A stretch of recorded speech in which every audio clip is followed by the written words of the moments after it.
Anomaly. Greetings. I guess I should say up front that I'm new here, so be patient with me, as I don't know all the rules or etiquette or whatnot. A friend of mine linked me to this board after I told him the story and showed him the materials I'm about to share with you. He thinks some of you will appreciate it, but to be honest, from where I'm sitting, this site seems more like a haven for idiots than a serious paranormal image board. Whatever. I'm motivated to share this stuff and need to do so anonymously, for reasons which will become clear. Technically, I'll be breaking the law, but if I understand how this place works, this thread will disappear in a day or so anyway. Here's the deal. I'm a production editor in a small independent publisher in the US. I won't say which or where, so don't ask, as I would like to keep my job. The pay isn't that great, but it's an easy gig, and I like the people I work with. A lot of what we publish are what you would call coffee table books. The kind people flip through when they're bored and almost nobody ever reads cover to cover. Bland pictorial histories of certain cities or states that sell well in regional gift shops. The occasional book of maps or biography. A few museums even outsource their gallery catalogs to us. That kind of thing. The work is boring, but it's steady and we get enough jobs and our books make enough money for us to stay afloat, which is a lot more than most small presses can say these days. Because we've been around a while, our name is somewhat known to history buffs, and people who think they're an expert on such and such town in nowhere, Idaho, or some esoteric topic nobody really cares about. We get a lot of unsolicited manuscripts from people that really shouldn't be writing books, and unsolicited CDs full of photographs from people that shouldn't be taking pictures. Because we're small and don't have a separate acquisitions editor position, the job of going through this slush pile gets passed around the office. Very rarely, someone will find something worth pursuing and pitch it to the rest of us, but our senior editor/publisher gets the final say. For the last 9 months, I've been working more or less non-stop on a book that everyone in the office was pretty excited about. Our copy editor found it during his turn with the pile. An old guy I won't name had contacted us out of the blue and offered us a chance to publish his rare archival photo collection, provided we treat the subject matter with the respect and seriousness he felt it deserved. To use his term, and what was going to be the book's title, the photos were all anomalies. That is to say, they depicted something out of the ordinary or otherwise inexplicable. Something that usually had an equally interesting story to go along with it. Most of them were from the first half of the 20th century. Like I said, it's not the kind of thing we normally publish, but the few samples the guy sent in with his pitch letter were pretty compelling. And once we had seen the rest of them, heard a few of the stories, and realized that none of these pictures were widely known, we knew we had something that would get people's attention. The format was going to be simple and classy, with a lot of white space and breathing room. Each photo would appear as a high-quality print on the right-hand page, followed by a blank left-hand page, and then a couple of paragraphs to caption each photo on the following right-hand page. From the very beginning, the guy was a nightmare to work with, and the job took forever because he refused to send in more than one document at a time. He would send me certified mail, I would get it, scan it, and mail it back certified, and only then would he send the next one. He seemed to think he had an extremely valuable collection and was hugely paranoid about losing it, so he only risked one item at a time. In the end, we spent so much money on mailing costs that it would have been cheaper to fly me to where this old guy lived with a scanner and a laptop. We were maybe a third of the way through the production process when this fucking guy pulled the rug out from under us. Somebody had offered him a large sum of money for the photos, way more than what we were offering for the book rights, on the condition that our book got shit-canned and the photos stayed out of the public eye. We demanded he come in for a face-to-face and try to reason with him, and cater to his pride and desire for scholarly acclaim. And for a few days it seemed like it had worked. but when he got home, he flip-flopped again and started cursing out me and my senior editor on the phone, demanding we shelve the book. He hired a lawyer who came up with some BS to void his contract, and then he threatened us with a lawsuit that would bankrupt us if we went ahead with the project and lost. To add insult to injury, the law firm sent this annoying little IT guy to our office to make sure the materials were wiped from our computers. Because the vast majority of it existed on my machine, and I had spent literally months of my life on this project, I felt, and still feel, violated and bitter about the whole thing. I mean, somebody should benefit from all that work. Hence my reasons for coming here. Unfortunately, I don't have the high-resolution scans I made of the photos, but I did keep working drafts of the original captions and 14 medium-res placeholder thumbnails that Quark created as I was laying out the original version of the book. Don't ask me why we're still using Quark. It's what we know and what we paid for a long time ago. And I'm not supposed to, but I occasionally take home the working Quark files to tweak on my home machine. The full file, with the full-res images embedded, gets way too large and unwieldy to bring home with me. Most of the time, I'm just experimenting with fonts and layout options anyway, so I don't embed the images until the end. Anyway, after all this shit went down, I discovered that I had a working file on my home machine of what we had done so far. So I printed it to a PDF, and then stripped the text and images from that PDF file. You folks will be the beneficiaries of that. Just to be clear, I don't claim anything with regards to the veracity and the provenance of these photos. I'm not here to convince you that they're real. I'm just putting them out there because I think they deserve to be seen and not hidden away in some rich prick's private collection.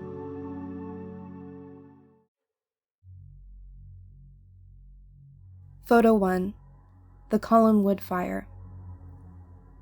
This is the last known photo taken inside the Lakeview School in Collinwood, Ohio, before it was consumed by fire on March 4, 1908, killing 172 students, 2 teachers, and 1 rescuer.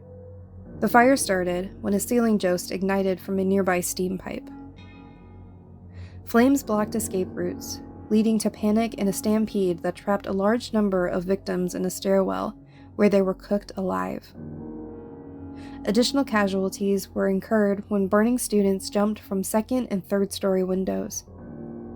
Everyone in this photo perished, except Mr. Olston, sitting on the far right in the back row.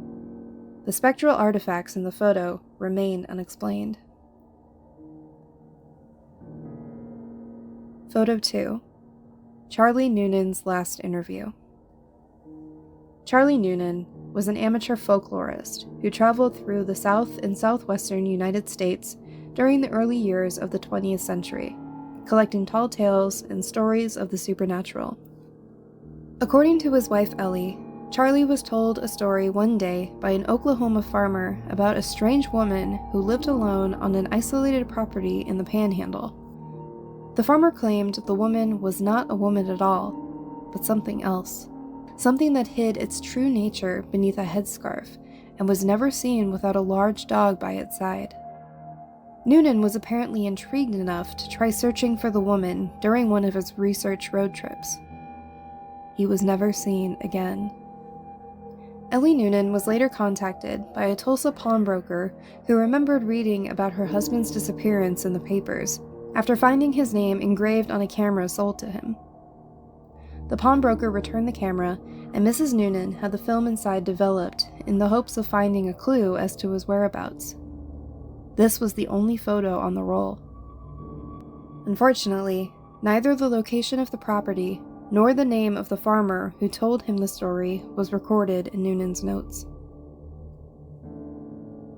Photo 3. The Death of John Olsted.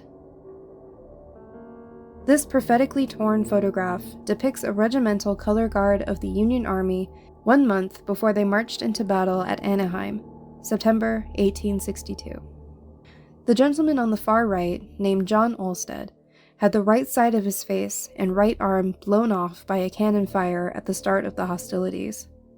It is unknown exactly when the damage to the photo occurred. Photo 4. The Axeman of New Orleans. Edouard Martel was an unsuccessful French photographer and inventor who traveled through the U.S. during the first 2 decades of the 20th century, trying to drum up interest and investors for a device that added a timer and automatic exposure features to Kodak's popular line of folding brownie cameras. During his travels, he took thousands of automated photos to test and refine his invention. Often, he would wake up early, set up a hidden camera in an inconspicuous spot on the street of whatever city he happened to be in, and then walk to a nearby cafe or bar so that he could capture candid scenes of daily life to remember his travels by. The best of these photos were selected for Martel's one and only gallery show, in Paris in 1924.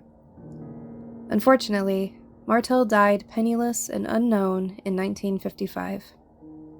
And it was left to his daughter Janine to sort through the boxes and boxes of photos he left behind to see what should be kept and what could be discarded.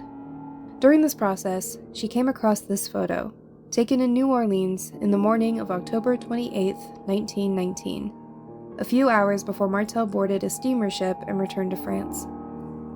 It turns out that Martel hated motion blurs in his photographs because he thought they would reflect badly on the speed and accuracy of his lens mechanism. This prejudice made him cast aside and overlook what was probably the most important photo he ever took. What makes this photo so special? The night before it was taken, the notorious and still unidentified serial killer, known only as the Axeman of New Orleans, had committed his last murder, hacking Mike Pipitone to death in his bedroom and then fleeing the scene just as Pipitone's wife was discovering the body. Could this be him returning to his residence?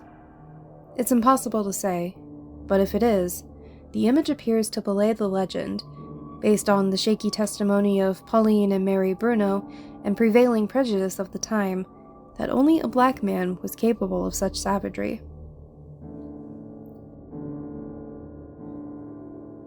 Photo 5. The Grand Cavern Cryptids. This photo was taken in 1895 by an amateur splunker and photographer named Orrin Jeffries while exploring an unmapped section of Grand Caverns in southwestern Virginia. At the time it was taken, Jeffries was conducting photographic experiments, using super long exposures to see if anything at all could be captured in the total absence of light, otherwise known as cave darkness. He would situate himself on level ground, extinguish his lantern, and then open the lens of his homemade box camera for as long as he could stand in the darkness. During one of these experiments, he heard something approach from the deeper recesses of the cave. Frightened, Jeffries abandoned his experiment and set off one of the Blitzlicht flashes that he used for taking traditional photos underground. According to the report he later gave to a local newspaper, Jeffries saw 3 humanoid creatures staring at him from the shadows and took off running in the other direction, not stopping until he was topside. Several days later, he returned with 3 other men to retrieve his box camera. This is the image that was recorded on the film inside. Photo 6. The Harlow Twins. 1938, Evergreen Park, Illinois, outside Chicago. Billy and Stevie Harlow were riding in the front seat with their mother Tammy when their Ford sedan collided head-on with a Chrysler. During the collision, the car spun in such a way as to impact 2 additional vehicles. Tammy Harlow survived, but the boys were injected through the windshield and killed instantly. A crime scene photographer from the local paper took this shot as a crew of volunteers worked frantically to free John Downing, the driver of the Chrysler. It appears that little Billy and Stevie stuck around to watch. Photo 7. The Sorensen Tragedy. The Sorensens were a Danish family who immigrated to the United States sometime between 1905 and 1906. They arrived with their eldest child Anders, seen on the donkey, and settled on a farmstead in Missouri. 3 more children, Simone, Freaky, and MacLeod, center, right, and in the wagon, respectively, soon followed. This photo, taken in 1916, captures all 4 children a few weeks before the tragedy. The 3 eldest kids were apparently playing fort in the hay barn and must have fallen asleep. Their father, Nicholas, drove a wooden hay sweep into the pile and dismembered all 3 in locations accurately suggested by the flaw in the photo. MacLeod, the youngest, was inside the house with her mother at the time and not hurt.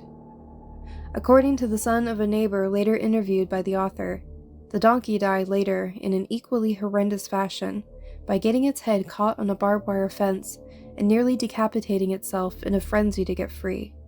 This final detail could not be corroborated. Photo 8. The Spectre of Viola Peters. Viola Peters was a well-born spinster who lived alone in a small rural town of McKaysville, Georgia. She was much loved in her community for her charitable contributions to the Baptist church, the soup kitchen, and the local orphanage, especially during the Depression, when those institutions subsidized almost entirely on her largesse. In July 1935, Viola was brutally assaulted and murdered by a drifter named Tom Cullen, who had worked briefly at the nearby copper refinery. Cullen proceeded to stay in Viola's house and savage her corpse for an additional 17 days before he was caught and captured. A posse of enraged locals stormed the county jail, took Cullen, and lynched him from the old bridge over the Toka River.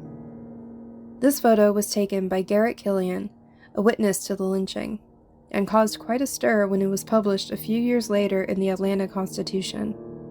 To most, it suggested that Viola's spirit achieved some measure of peace by attending her killer's execution, but some twisted minds saw her in forlorn continence, a longing to get one last look at her one and only lover. Photo 9. The Ghost of Sarah Eustace.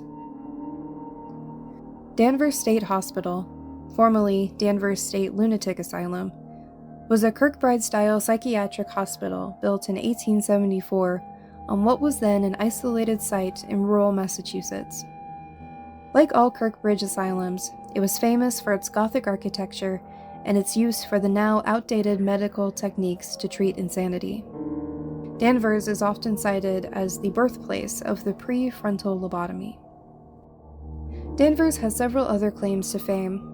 It was the inspiration for the fictional Arkham Sanatorium that appeared in several stories by H.P. Lovecraft, and which, in turn, inspired the Arkham Asylum in the fictional Batman universe.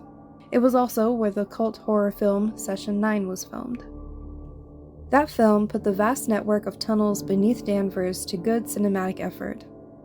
It's no accident that the filmmakers chose to use the tunnels, as rumors of their haunting had dogged Danvers for over 100 years. The most famous story concerns Sarah Eustace, a patient who escaped her ward in 1955 and snuck into the tunnel system. Despite multiple searches and a week-long lockdown of the asylum, Sarah was never seen again. It was assumed she died down there, lost, thirsty, and alone. A nurse at Danvers named Gail Malloy became obsessed with Sarah's story and spent many of her off hours searching the tunnels for her remains. Though she never found a body, she did snap this photo in late 1966, which suggests Sarah Eustace walks the Danvers tunnels to this very day. Photo 10. The Stevenson Family Portrait. Who says ghosts don't have a sense of humor? The Stevensons were a wealthy Boston family, proud of the industry and longevity with which most of the clan was blessed.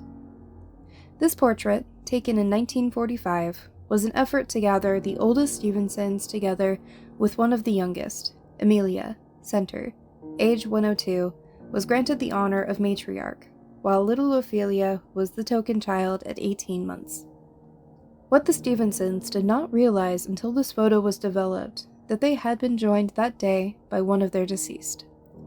James Pullman Stevenson, born 1835, died 1932. Seated on the bottom left between his niece Ginny and his cousin Alfred, was easily identified by several of those present, and remembered fondly as a rascally uncle known for pranks and dirty jokes. Photo 11. The disappearance of Mrs. Yurno. During her later years, Josephine Yurno would take a walk every evening at dusk around her beloved neighborhood in Norwich, Connecticut. On November 12, 1935, she set out as usual and never returned. Extensive searches were conducted by a large team of volunteers and the Norwich police force, but no sign of her was ever found. 3 years later, Mrs. Yurno was found squatting in front of a neighbor's house, without a mark on her body and in perfect health. When asked where she had been, Mrs. Yurno was unable to understand the question. From her point of view, no time passed at all. Against the evidence of her neighbors and her doctor, she refused all medical treatment and resumed her life as if nothing had ever happened, including her nightly strolls. Another neighbor snapped the shot of her in the fall of 1938. Clouds of smoke from piles of burning leaves give it an appropriately eerie feel. On the same date, in November 1940, 5 years after her initial disappearance, Mrs. Yurno vanished again. This time, she was never seen again. Photo 12. The Fate of Sally York. The 1912 threshing of little Sally York, age 9, in the cotton loom of the North Fork Textile Mill was one of a handful of such accidents helped legislatures push through the Keating Owning Act of 1916, the first child labor law in American history. From the time of the accident until the mill's closing 4 decades later, workers consistently complained of cold spots, strange noises, and sudden taps on the shoulder when nobody was near. The mill's foreman never paid these complaints any mind until this photograph surfaced in 1932. It was taken by a traveling photographer named Benny Johnson, who promptly sold it to the North Fork Gazette for an unprecedented $10. The mill had shut down for the Christmas holidays and was empty at the time. The photo was later blamed for the closing of the mill, though the Great Depression was the more likely cause of that. Photo 13. Lily Palmer's Eyes. Lily Palmer was not quite 4 when she experienced what her doctors would later call an acute onset of sensory hallucinations. This photo, taken by Lily's mother Annette on Halloween night, 1952, purportedly captures the arrival of her disorder. Lily and her nanny were setting out for a round of trick-or-treating when the child suddenly screamed and began to claw at her eyes. It was some time before she was calm enough to speak, but when asked about what she saw, Lily repeatedly spoke about things crawling in her eyes. Several days later, while unsupervised in her bedroom, Lily punctured both of her eyes with one of her mother's knitting needles. After receiving medical treatment, she was evaluated and committed. She remained institutionalized for the rest of her life, first at Bellevue, on the east side of Manhattan, and later at the Rockland Psychiatric Center in Orangeburg, where she remained until she died of a heart attack in March 2001. A call to one of her former caregivers at Rockland confirmed that Lily's episodes were most traumatic on and around Halloween night, but for the majority of her life, she could be heard begging and pleading with the staff to help her get these things out of her eyes. Photo 14. The Trinity Deception. This is one of several famous photographs taken of the first ever nuclear detonation. Conducted by the U.S. Army on July 16, 1945, in the White Sands Proving Ground, located in the Juanda do Muerto Desert, about 35 miles southeast of Socorro, New Mexico. The setting off of this implosion-designed plutonium device, the same method used in the Fat Man device dropped on Nagasaki, ushered in the atomic age and the eventual arms race between the United States and Russia. Only a handful of people are aware that this photo was cropped before it was ever released to the public, and they are all now dead. One of them was the original photographer, who gave the author a copy of the original on the condition that it be kept out of the public eye until such time that the citizens of the world could handle the ramifications of what it depicts. The author remains uncertain whether this criteria has been met, but given that he likely owns the last intact copy, he has decided his responsibility rests with the truth.